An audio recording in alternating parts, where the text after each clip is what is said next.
All right, let's get things started with the truly divine diva, Bette Midler. She has had phenomenal success in both music and movies, but Bette told me if she could, she'd trade the whole thing in for the classroom. You know what? Up, down, who knows? Sometimes they love you, sometimes they just hate you. What can I say? From the launch of her film career in 1979 with the movie The Rose to the box office smash The First Wives Club, Bette Midler has ridden the Hollywood roller coaster and come out on top.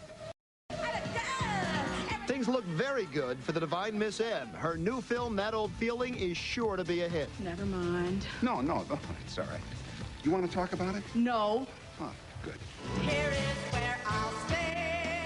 And Bette is back on stage to tape her HBO concert, Diva Las Vegas. This is one diva who's earned the title. Oh, I have definitely earned it. I am definitely in the diva world. I don't think it just means like you stamp your feet and then you get the manicurist and the pedicurist to rub your feet. I don't think that's what it's about. I think it's about the idea that you have a thought and you have ideas and you have processes that work.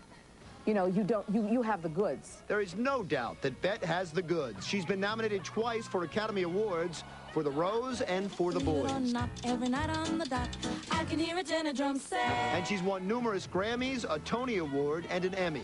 But the divine Miss M is a Mrs. now, and her greatest reward is her 10-year-old daughter, Sophie. Is your little girl going to be a performer one day? I do not know. She's like dropping hints. She's dropping... Such as? Can I be in that number? You know, and do you mind if I buy a pair of heels? That kind of thing. And I have to say, no. Does she perform at home? She always does shows. When she comes, when we have a dinner party, we have people over, she and her friends always entertain. They go in the room and they make up the play, or they make up the dance, and they pick the music, and they come out and then they do the show. And we sit there and we, you know, give them their... You have to encourage kids. Oh, absolutely, but it sounds like it's inevitable. Well, it may or may not be inevitable. She's a smart girl, and she might see something, you know, I'm hoping that she'll be exposed enough that she'll say, no, I think I'm going to go in another direction. You know, speaking of going in another direction... Would I like to? Oh, I'd love... That's what I was going to ask you about, because I thought you were kidding. You talked to Access Hollywood one time before, and you said, you know what, I might be a teacher. Now I'm going to go back to school and become a teacher. See, really? Because they need those.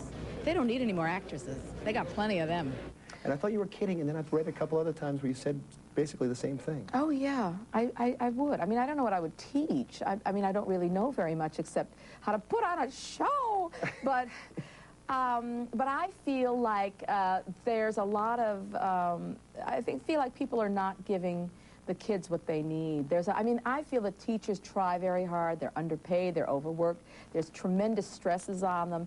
And I feel like I want to jump in there and lend a hand, you know. But before Bette becomes a teacher, there's talk in Hollywood that there might be a big sequel in her future. You were so successful in First Wives Club. We're going to see more of that? I hope so, because I love those two girls. I just love them. They are two funny gals.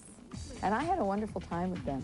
I would come to work every night, every day, rather, and every night too. And I would laugh till I cried, and there's nothing like that. All right, First Wives Club will come to order. Happy days. You know, she puts on a show so much. She's so much into being Bette Midler. Sometimes you forget what a talented and smart and bright woman she is. And what a pleasure to talk to. We will keep you updated when and if those 3 First Wives